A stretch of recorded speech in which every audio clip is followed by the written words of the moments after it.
running out of time. Apparently, 5 months have passed. Like, wow. And despite being nervous and frantic to do so, Charlie gives in and calls her father to help gain access and appeal to Heaven's higher-ups.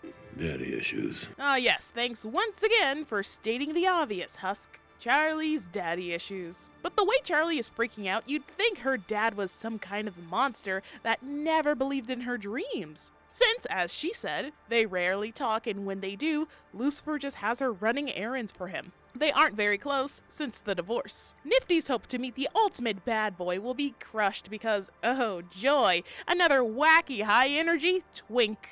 I actually hate the use of subversion in this show because with the amount of happy wackadoos around, having someone actually be dead serious for a change would be more subversive at this point. Because Lucifer is certainly a character. He's in such a creative rut that his workshop is filled with rubber ducks. And he's depressed, in case that wasn't clear. Take that, depression! He's such a hyperactive goofball who loves his daughter. I just can't with him because I just cannot with another hyperactive wackadoo in this show. He has just way too much energy for me.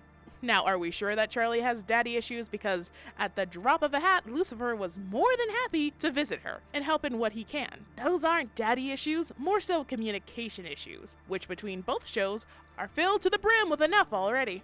You know, for the host of the hotel, Alistair is really bad at it. I assumed that Charlie was the host since, you know, she hosts the activities and is the main one advertising and advocating for the hotel. Meanwhile, Alistair is barely around the hotel and is only there to watch them try to succeed, only to fail. He's there for his own sadistic pleasure. So for him to act all buddy-buddy all of a sudden with Charlie in front of her dad, no less, feels very out of left field to me. Look, I know people are gonna say that, oh, he's only doing it to mess with Lucifer, which to that I ask, why? I understand that Alistair is supposed to be some big, mysterious, and powerful figure or something, but he's such an obnoxious goofball about it. He's so corny. I don't buy it either way.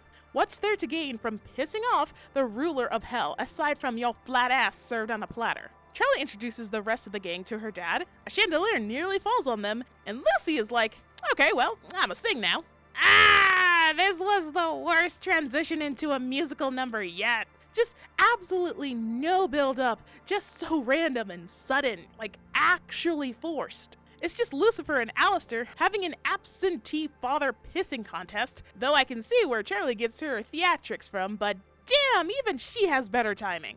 Hell's greatest dad, more like Hell's worst musical number. But of course, the visuals were awesome, but good lord, I'm almost happy Mimsy came in to interrupt them. Otherwise, who knows how long these idiots would have kept singing. I found Mimsy to be okay, tolerable, giving exposition on who Alistair is akin to Vaggy's story in the pilot, which Alistair himself recaps when threatening Husk. A lot of repetition in this episode. Easy fix there would have just been to have Mimsy start talking about Alistair's origins, as Husk was about to get threatened after revealing that Alistair is also on a leash. Some loan sharks come attacking the hotel to find Mimsy, Alistair fights them off and eats a few, and also sends his sexual awakening packing for bringing trouble. Charlie and Lucifer make amends via the song More Than Anything, which had much better build-up and was a beautiful duet. But these two even having a falling out in the first place is odd, since Charlie clearly got a lot of her father's spirit in theatrics. Them losing contact felt as forced as them resolving their possibly years-long of issues in one afternoon. Just like this rivalry with Alistair, it just didn't need to be there. And I know that people will say that it's intentional, or that he's just messing around with Lucifer, but we've seen Alistair be a playful jerk before, like with Vaggy and Husk. This doesn't feel the same. It feels personal, and for now I'm holding off on the whole Lilith-Eve theories. To me, the later half of the season feels like an entirely different show. I much prefer the first half. And this section is probably going to be really, really short because damn near nothing happened. Okay, not nothing happened. We're going to go to heaven next episode. But like, I feel like we kind of just wasted 22 minutes of two dudes fighting over custody. Dad beat dad really left no impact on me. Despite Vaggy's discomfort, we'll learn later on, or if you've been around the block, we'll have your theory confirmed. Her and Charlie prepare for their day to visit heaven. Charlie playing the "You're my partner, I need you there with me" card. Although meant to be sweet, I can't help but wonder why. I'd say she needed Vaggy way more when she went to talk to Angel's boss than this, Which I'm still surprised Vaggie just let Charlie go to an adult film studio by herself. If Charlie was uncomfortable at the BDSM club, then Vaggie should have known better than to let her go alone to talk to Valentino. She would have ripped his wings clean off if she saw him licking Charlie's arm. But I guess after that first meeting with Adam, Charlie remembered, oh yeah, I have a loyal partner who is devoted to my dreams, so let me just bring her along to heaven. Completely dismissing the signs of Vaggie's discomfort or even bothering to ask why, Charlie just decides for her. And why would Vaggie get a choice anyway? We know she's just there for the reveal later and has no other character outside of being Charlie's +1, so yeah. You can debate all you want in the comments, but every time I ask, what does Vaggie have going on outside of Charlie? It's radio silence. Frankly, it's not really healthy for one partner to be that devoted and so codependent on another, even if they did save your life. Anyway, just before an overworked Angel Dust could pass out on the couch, an old friend bursts in for a visit, Cherry Bomb. Charlie convinces her to take the gang out on a responsible night on the town as a reward for their hard work while she and Vaggie have their meeting in heaven. Doorman St. Peter, unfamiliar with the name Morningstar until Lucifer is mentioned, was odd to me because wouldn't he know that name and who it's connected to, biblically speaking? Oh, but what I hated most was that he dropped an F-bomb. Oh! I'll get more into that later because I don't think the people of heaven should be swearing, or at least it should be more sort of like self-censorship up there, you know? Moving on, we meet the head seraphims, Sarah and Emily, and oh, I get it. That's kind of clever. Emily is a delight. Really reminds me of Charlie and what I expected angels to be, not like Adam. Welcome to Heaven was a good quick exposition song and a look around heaven, which looks vaguely similar to hell, but more pastel and cleaner, with more biblically accurate angel-inspired designs for the citizens. Very good transition into the song too. I just didn't care for it, but thank goodness it was very short. Heaven must be as small as hell because Charlie runs right past Adam and Lute, who make a note that no one else in heaven are aware of the yearly exterminations, as per the Seraphim's one rule. That's suspicious. That's weird. While Charlie goes on a zoo date with Emily, Vaggie is confronted by Adam and Lute, blackmailing and threatening to reveal her true identity to Charlie, that she was an angel exorcist. Wait, why am I gasping? I knew that already. Kinda wild that Vaggie got excommunicated just for sparing a child in hell, who is totally a sinner, guys. Let's be real here. There's kids in hell. Whether they're meant to be there or not is something for the show to explore. Even more wild is how Charlie found and bandaged her up and did the light skin hair tuck move on her. Like, girl, keep it in your pants. Brings a whole new definition to picking up chicks. At the hearing, Charlie finally gets to present her case with Angel Dust as her prime example. Why not Serpentius, who is more capable of redemption and is already nice? Is beyond me, but hey, gotta have those pilot callbacks, am I right? Even with Adam making up the rules as to what gets someone into heaven as the first human soul to get in, the standards seem pretty fucking low to me. Adam is rude, vulgar, and sexist, yet he gets to be in heaven. By that standard, there should be a massive line right outside the pearly gates. He's been swearing the entire time in court.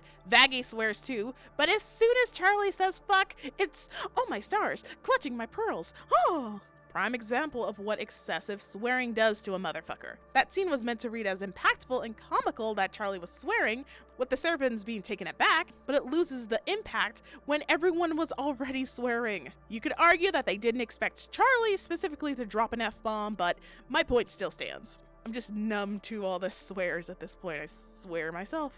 Just something to note. Call it a nitpick if you want, but it was bugging me and I had to talk about it real quick. Charlie presents her evidence to the court and they use this giant orb to project what the gang are doing.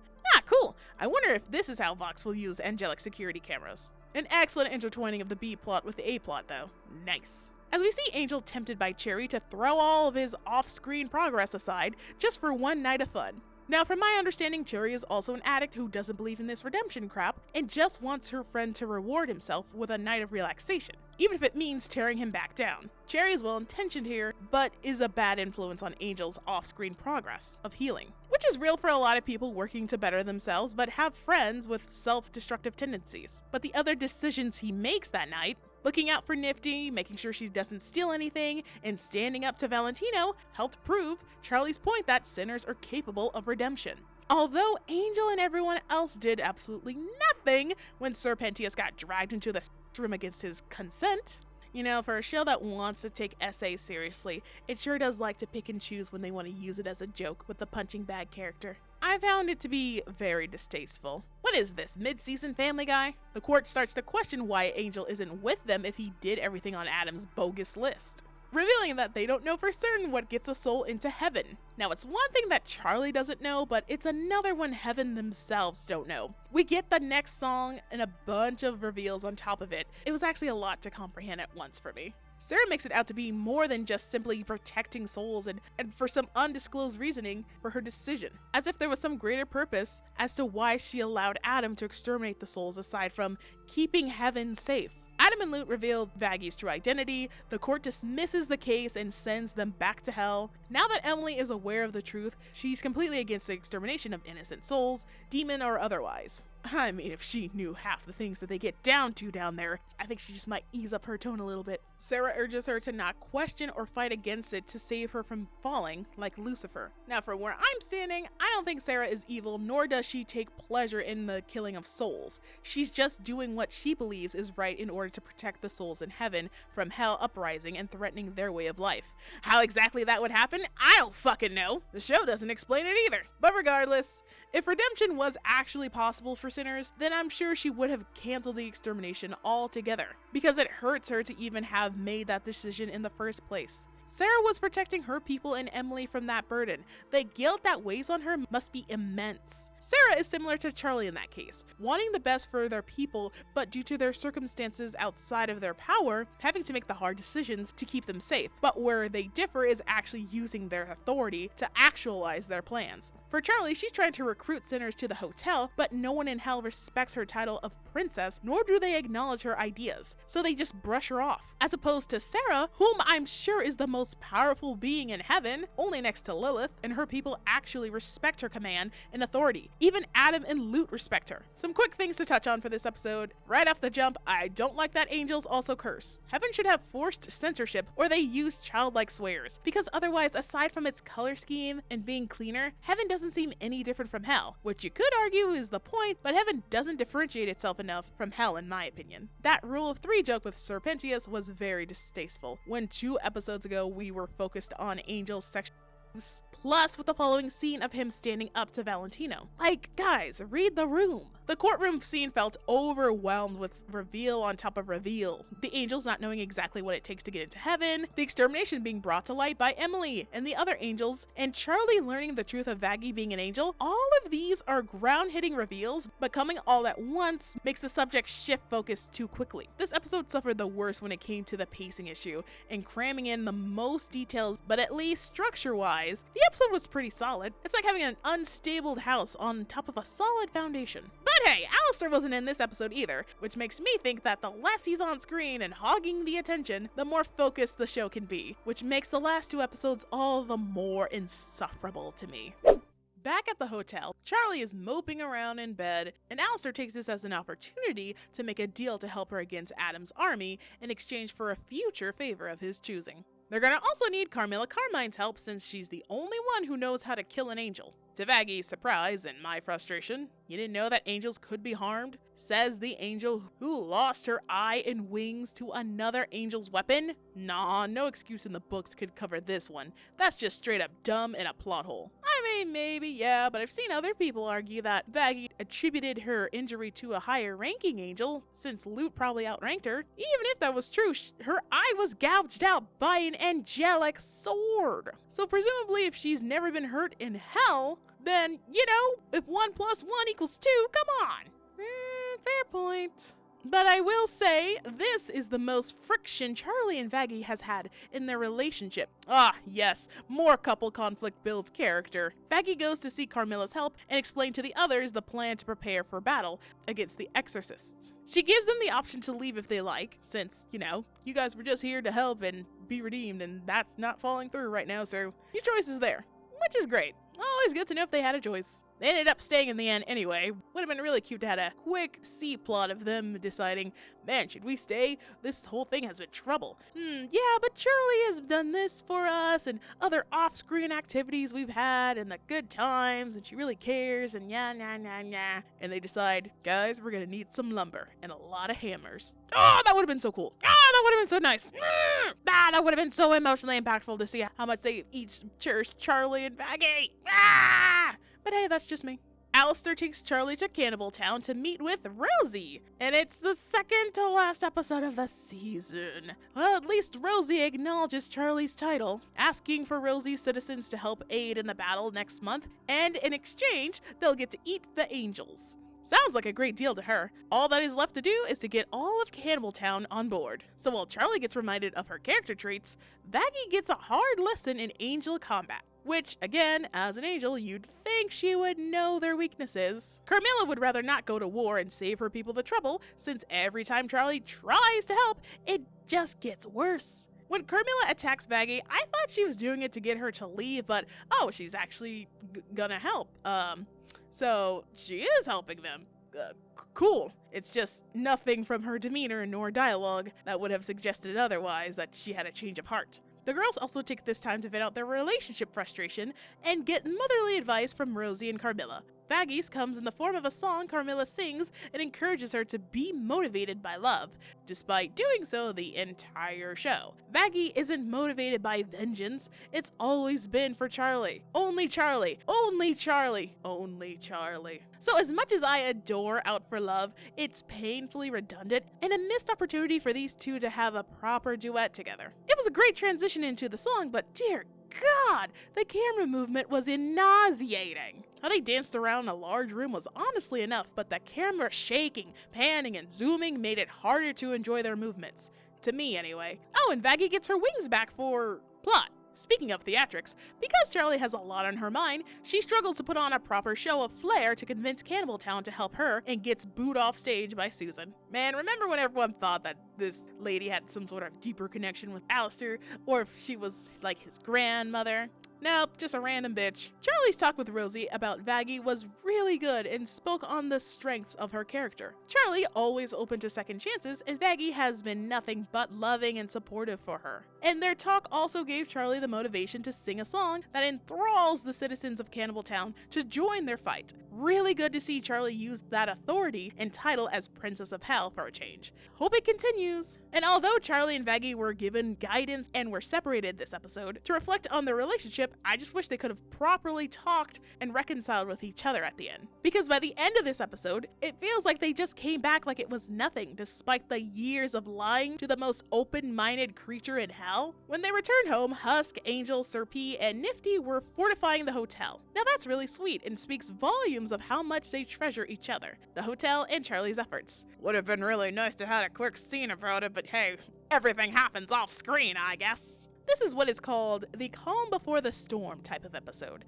Hello Rosie quickly squashed the conflict Charlie and Vaggie had, reminded them of their character traits, and I can't help but feel robbed of them having an actual scene of talking it out after the day they had. Something like that getting rushed for this episode to keep the plot progressing was unfortunately the sacrifice made due to limited episodes, poor direction, and the writing, in my opinion, but it's almost over. We're at the finish line now, boys. Everyone prepares for the battle tomorrow, having one last hurrah before their possible last stand. It's great to see that Angel has stopped pushing Husk's boundaries. That's excellent character growth for him. Sir P and Cherry's romance felt completely forced. It just didn't feel organic. It didn't have to be there. It was a crack ship. Could have just stayed there. But hey, ship what you want, keep it legal. But the execution in canon will always be baffling to me. Because establishing that they've had off-screen battles doesn't fill in the gaps of how they interacted with each other. That just purposefully leaves space for fans to headcanon. We get a quick reprise of More Than Anything. It was really sweet. It was really cute. Felt a little hollow to me, but you know, that's just me, I guess. Good on you, Chaggy shippers. It's a sweet moment. And now for the big battle. When it looks like the hotel has the upper hand, Adam destroys Alistair's shield surrounding them. The battle has a lot going on. Angel Dust, Cherry Bomb, Husk, and Nifty versus the troops of exorcists. Adam versus Alistair, Serpentius versus Adam, Loot versus Vaggie, Charlie versus Adam, and then Lucifer versus Adam. The tones switch between serious to joking, and if this series ever decided to stick to one tone for an episode, it should have been this episode. I'm not against little snide jokes here and there, but jeez, can we keep focus for once? During the battle, the V's just sit on their asses and watch. Hey Velvet, what happened to that plan you and the boys had cooking, huh? Oh, but I just love Vox's enthusiasm here. I too would be cheering for Adam because radio is dead. And this is just a nitpick and totally a me thing, but Alistair telling Adam that he lacks discipline, control, and he's sloppy.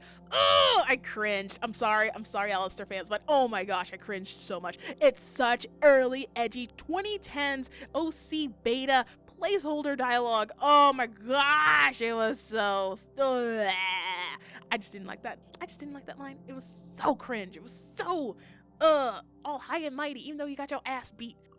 But that's just me thing. That's a nitpick. I'll own that. Alistair's mic breaking and the filter on his voice being gone was interesting until I remembered that there are times in the series where the filter is on and off. It's not consistent, so it being completely off in this scene and it being back on in the next left no real impact onto me. Or maybe you just don't like Alistair. Yeah, I think you really don't like Alistair. Yeah, I actually really don't care about Alistair. Oh, I'm glad we can all agree on that.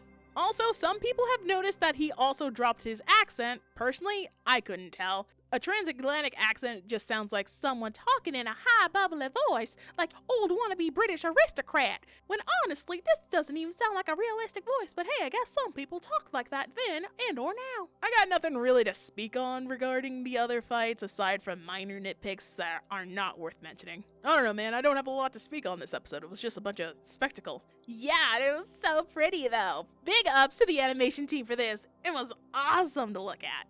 Yeah, it was pretty nice, admittedly. Some other key moments of note here. Sir P's harrowing sacrifice was played off as a joke and was really quick despite the characters being heartbroken over it. That's a tone issue. Charlie's magical girl transformation was cool but short-lived. A boxer bell ring sound effect playing right before Vaggie and Lute had their showdown felt very out of place for the tone, and her bleeding from the non-angelic desk continues to shake up the world building. Vaggie straight up should have just killed Lute, or at least taken her eye, because, you know, an eye for an eye makes the whole world blind. If you're gonna base your series off of the Bible, use the most obvious references at least. Although I am glad that Charlie got a good licking off of Adam before Daddy had to come in to the rescue, and another joke that breaks the tone. Really wish we could have seen Charlie fight more on her own, but whatever. But Nifty being the one to send the killing blow on Adam was definitely not on my bingo card. Good on you, you little monster. The hotel was destroyed in the fight, sadly, but they were able to rebuild it bigger and reflecting the residents. Oh, and Alistair's off sulking, licking his wounds, something about him being owned, yada yada. He wants to pull the strings, blah blah blah. Look at me,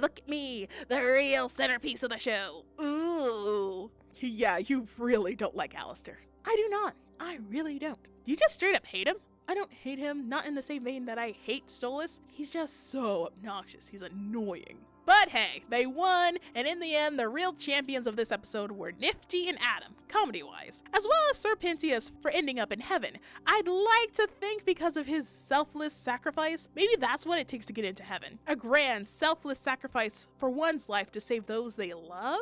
Oh, in that case, maybe Carmilla could have gone to heaven since she was defending her daughters from the exorcists. That was selfless. That could have been a sacrifice. Yeah, but she didn't because she killed the angel and that was the whole catalyst, you know? Right. But now we have a new working theory as to what it takes to get into heaven. Yeah, but who knows at this point? That's about the only mystery the show has so far that hasn't given us an obvious answer. The episode ends on a tease of where Lilith has been this whole time, chillin' beachside in heaven. You know, for someone who seemingly cared for her kingdom and empowered them with her voice, she just abandoned them to shag up in heaven while her baby daddy is a mess and left all her responsibilities to her naive daughter. There were some great reprises of previous songs and expansion of the aftermath. It felt hollow and unearned because of how rushed the plot had to be though, at least to me. The final episode is so good when you just account for the visuals. Yeah, I don't really have much to say about the finale. It's the equivalent of smashing your toys together and play fighting. Although I worry that Lucifer also staying at the hotel will make things too easy for Charlie. Bad enough Alistair can seemingly do anything,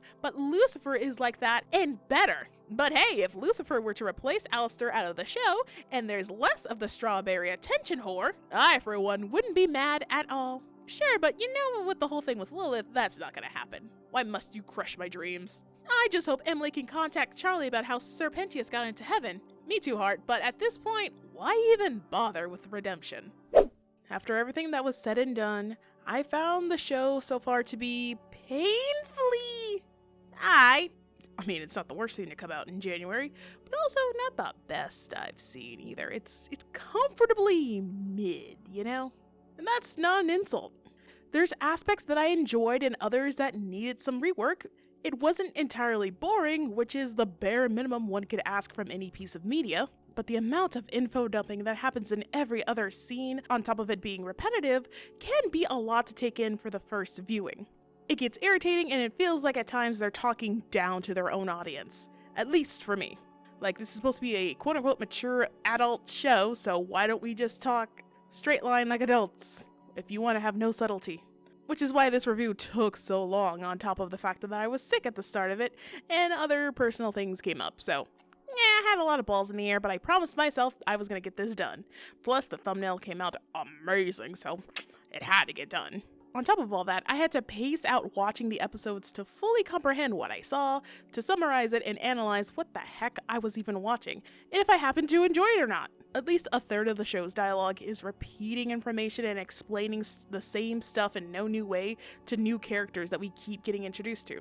The hotel and its purpose, the core cast meeting new characters, and yet some stuff was kept purposely vague, like Lucifer's dreams, how Serpentius and Cherry are rivals, and how Angel Dust got into his deal with Valentino in the first place. Stuff that I would have loved first season things to go over or at least allude to more. The definition of insanity is doing the same thing and expecting different results. So it was maddening to hear the same shit over and over again with baby steps to progress it.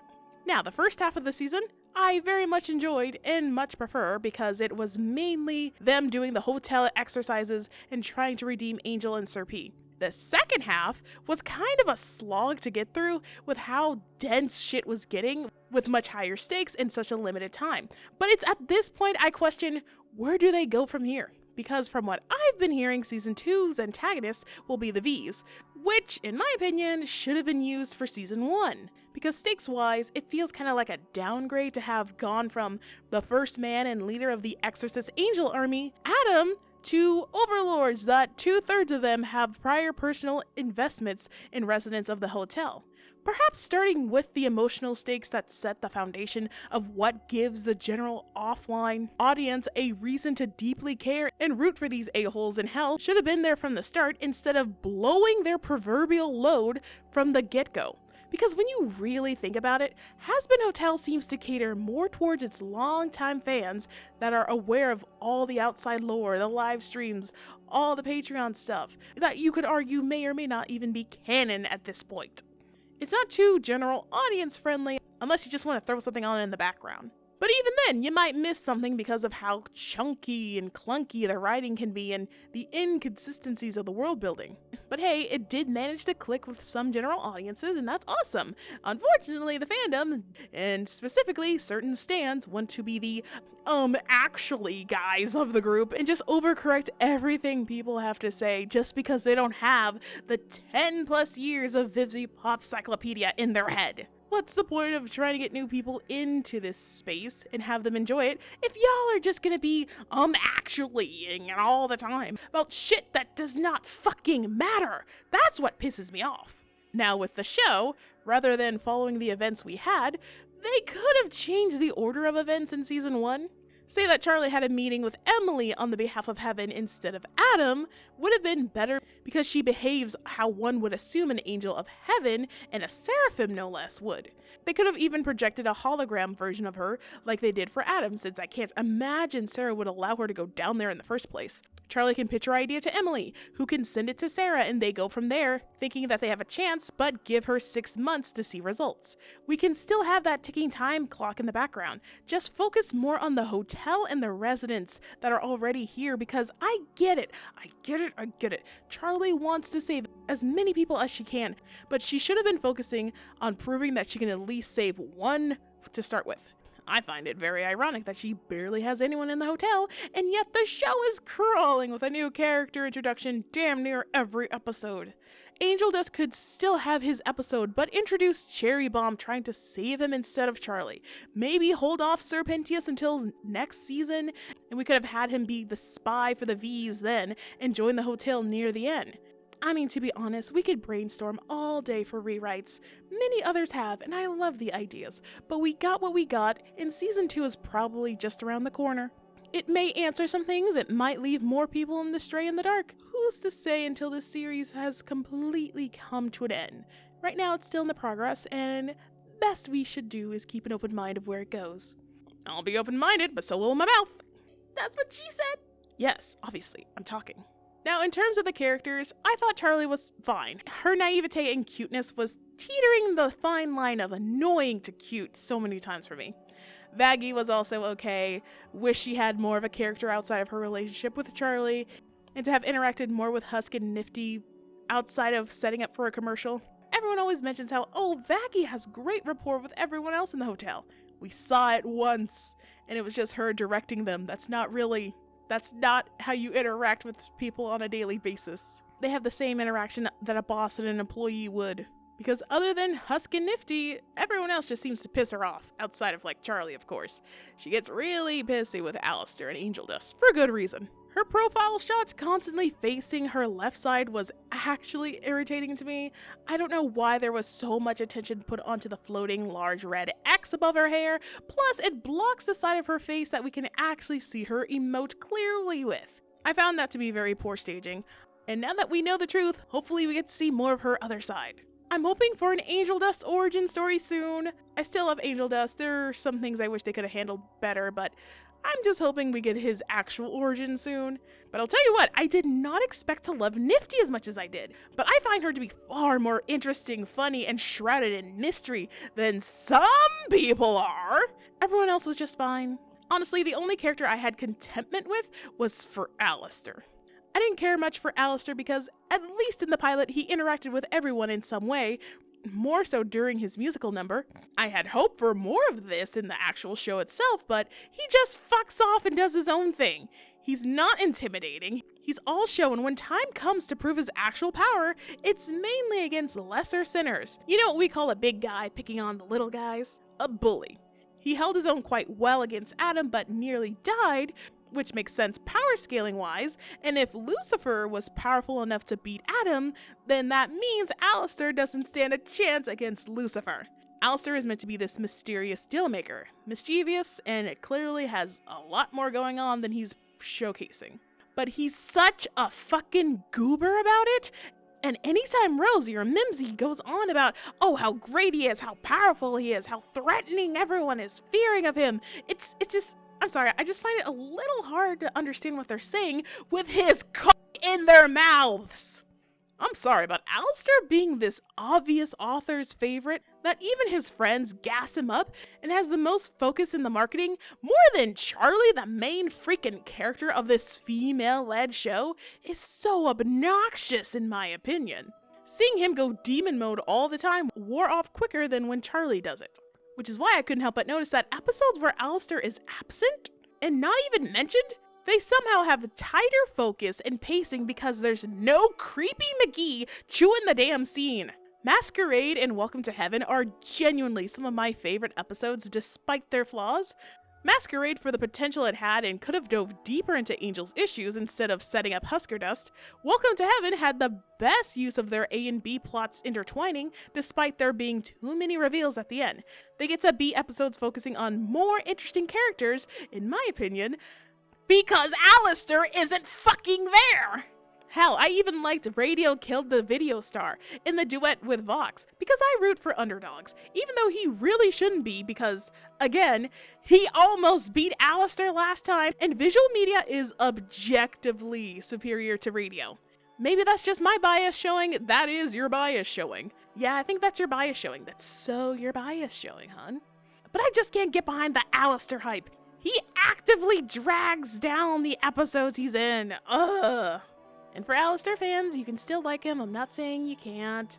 He's just very grating for us. Oh, and seeing that the next season will definitely have Lilith returning, that just means he's gonna be in more episodes and more central focus.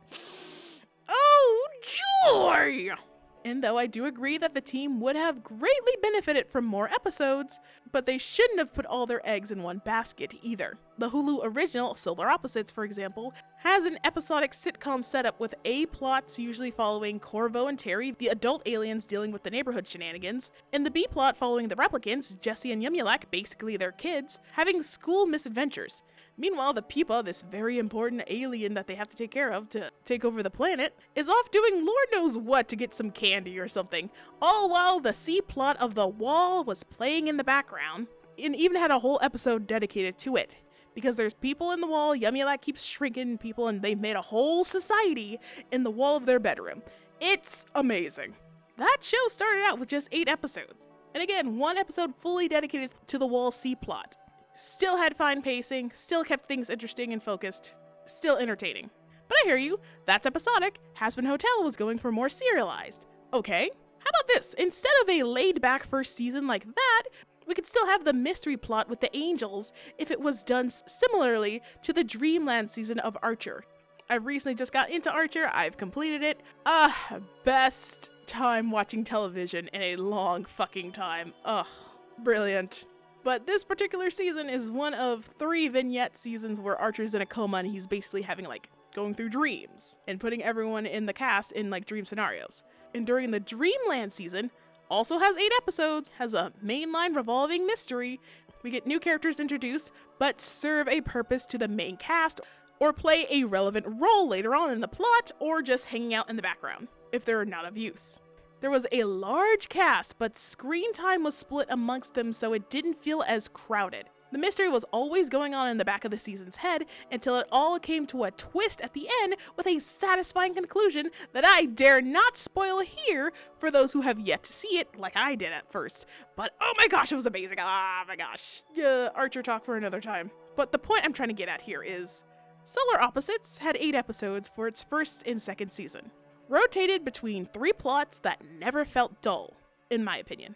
Archer Dreamland had 8 episodes for that season, a large cast that was divided into pairs and groupings, a mystery with intrigue, and utilized the time period that it was parroting. Both of these series kept their focus and had clever jokes with interesting twists and characters that I grew to care for, all within the span of under 22 minutes. Something Hazbin Hotel did not accomplish for myself, which is fine, but to say that the season had to be rushed due to the lack of episodes, it isn't an excuse for me. When other shows can work with less and still achieve greatness, it genuinely sucks that Hazbin only had 8 episodes to work with for the first season, but the lack of focus in prioritizing the spectacle over good storytelling sounds more like a skill issue to me, in both the writing and directing. I would argue that if they knew they were only going to be given 8 episodes, then they should have just kept the story concise and small, instead of trying to go out with a giant bang that probably just blew over more than anyone else's expectations. I have nothing but respect for the original pilot cast. They did a great job bringing these characters to life, and I wish they could have stayed on for the full series because some of these casting decisions are, to put it nicely, just off. Don't get me wrong, I love the new voices for Charlie, Nifty, and even Alistair, but Angel just kinda comes and goes for me. He either sounds too nasally or that he is straining his voice, plus his accent keeps slipping in some scenes. Casting Keith David as Husk was actually terrible because that silky, smooth voice does not match a 70-something-year-old alcoholic at all. Keith is a phenomenal voice actor and has several roles under his belt for both live action and animated, as well as a fantastic singing voice. You could never go wrong with his performances, just the role they decided for him to play and the direction they put him in. It's like pairing a great actor with a terrible director. He's doing his best job, but his voice isn't gruff enough for Husk, in my opinion. Stephanie Bertrice as Vaggie, I'm mixed on, because on one hand, she has a great VA and singing experience as Mirabelle from Encanto, but on the other hand, her deadpan deliveries don't sound engaging. Which is wild to say because she played a very funny deadpan character in Brooklyn Nine-Nine, Officer Rosa. I'm gonna chalk it up to her being given poor direction, because there's times where Vaggie's voice is trying to sound lower than her natural reach can actually get to, and she sings higher and almost out of her range. Those were the only voice changes I wasn't on board with, and also Brandon Rogers as Katie Killjoy. I'm not familiar with Rogers' content. I tried watching a few things, but it genuinely kind of scared me. His shorts are funnier and quicker. So, other than a reference to his Bryce character, him as Katie Killjoy was also not a great fit in my opinion, but hey, Katie was only in the show literally twice, so I can grin and bear it. I don't care that much. Oh, but Alex Brightman as Sir P and Adam was a delight. I love to hate Adam, and he had some of the best line deliveries this season. Really funny stuff. And he was cutely pathetic as Sir Pensius as well, so I'm giving flowers where flowers are due. Everyone else did fine, did a great job. Singing was phenomenal. It's a Broadway cast, so I expected some Broadway-ish music, and at least a variety of genres. But so far it's just been a heavy rotation between pop and show tunes with a few exceptions of jazz, alternative rock, flamenco, and electro swing. I was disappointed after hearing the lack of variety in genre, especially considering the various time periods these characters are from. But you wouldn't know that based on how they dress and talk, at least for some of them. Why are there men from 3 distinctive time periods in the exact same fucking suit with a different coat of paint? The songs can range from a minute to nearly 3 minutes long, which I wouldn't mind if there weren't 2 for each episode. There's times when characters just break out in song and suddenly it's a music video with no organic transition. I'm looking at you, Happy Day in Hell. Whatever it takes, Loser Baby, Hell's Greatest Dad, and Respectless. I still love you, baby. Now, I expected more of that from Charlie because she loves singing, but Carmilla telling off Velvet to have some respect via song felt hella awkward.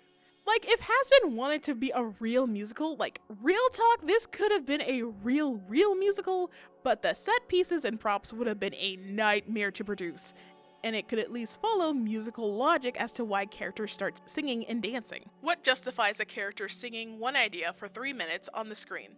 I get impatient and want the story to carry on. I don't get impatient in the theaters.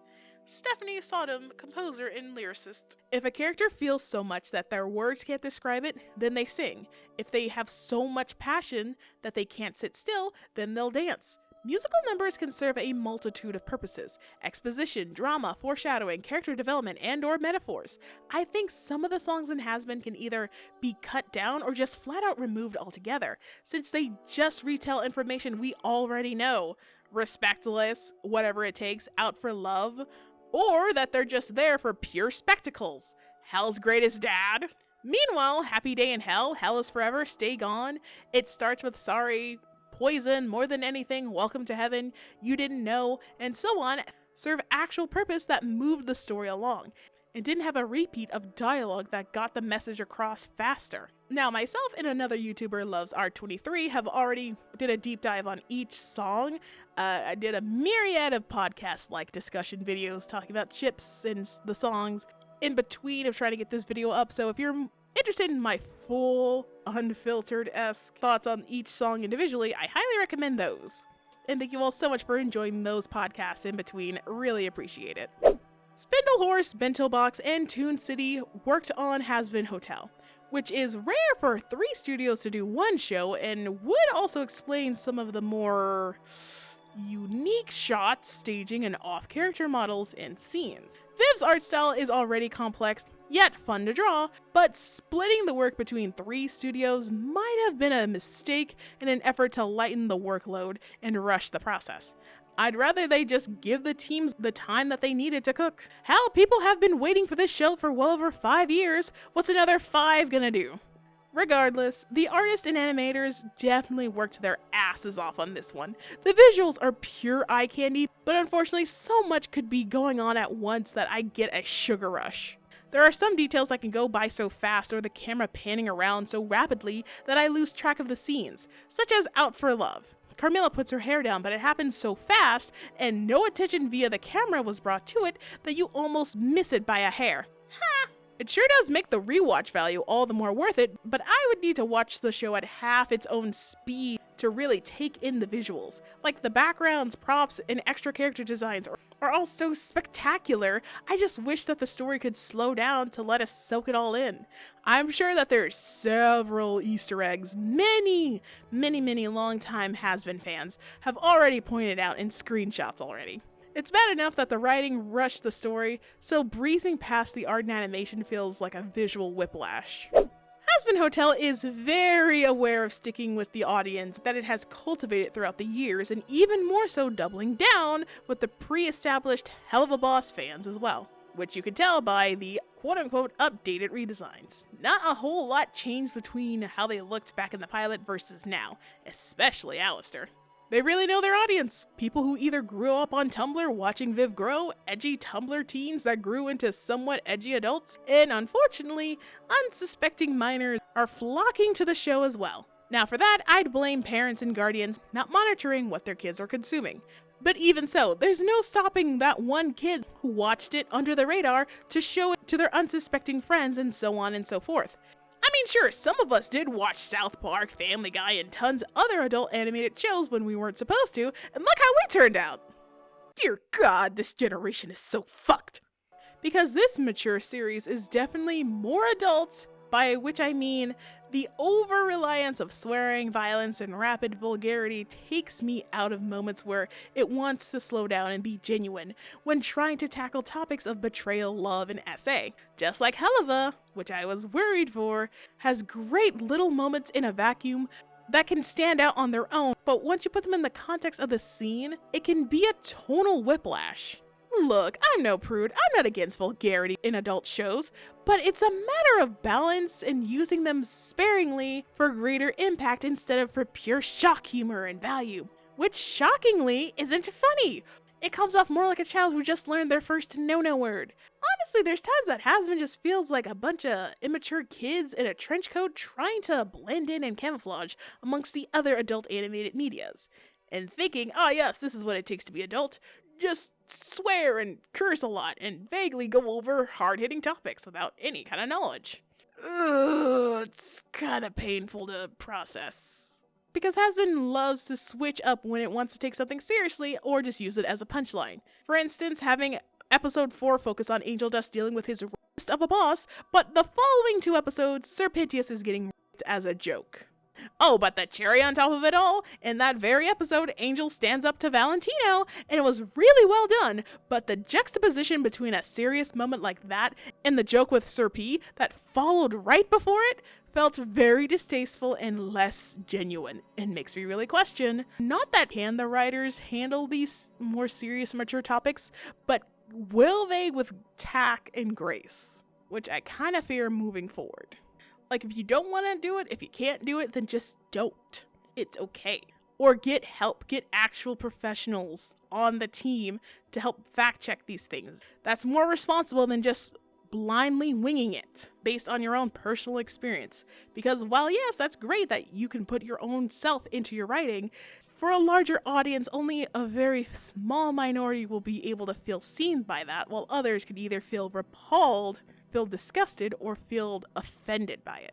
Which is why it doesn't hurt to have professionals and, drafts. I find Hazbin Hotel to be the equivalent of Family Guy. Tells a lot of jokes, is capable of having genuine moments, but also uses those mature topics as punchlines. Pun not intended. Hazbin is a more hellish, horny Family Guy. Now, I'm not saying it like it's a bad thing, per se, but because Hazbin pushes the boundaries of adult jokes far more for no other reason because it can instead of trying to make a statement of some sort, its audience should be at least 17 plus. Family Guy post season 10 is suitable for 14 and up audiences, which I believe is because they leave most of the harmful or problematic jokes up to the imagination, while Hazbin will just say or do it damn near explicitly with little to no subtlety.